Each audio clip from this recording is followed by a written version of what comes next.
আচ্ছা, মেয়েদের জিন্সের প্যানে চেন কেন থাকে? बात तो सही है। আর ওদের যদি ধরার কিছু নাই থাকে, বাথরুম থেকে বারানোর পর হাত কেন ধোয়? আমরা ভাত আর জল একই মুখ দিয়ে খাই, তাহলে বারানোর সময় দুটা দুদিক থেকে কিভাবে বাড়ায়? আচ্ছা, দিনের বেলা কেন সূর্য ওঠে, রাতে কেন না? আলো তো দরকার পড়া রাতে। আচ্ছা, কুকুরের কাছে তো ক্যালেন্ডার নাই, তাহলে ওরা কি করে বোঝে এটা আশ্বিন মাস? টাকা হলে বলে বাঘের দুধও মিলে, তাহলে বাঘটা দোয়ায় কেমনে?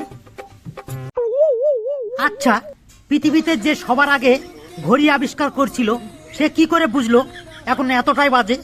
পৃথিবীতে বেঁচে থাকার জন্য জল আর অক্সিজেন যদি সমান গুরুত্বপূর্ণ হয়, তাহলে শুধু জলের অপর নাম জীবন কেন? আচ্ছা, স্বপ্নে বড়লোক হলেও বাস্তবে সত্যি হয় না। স্বপ্নে বাথরুমে পেচ্ছাপ করলে বাস্তবে বিছনা কেমনে ভিজে?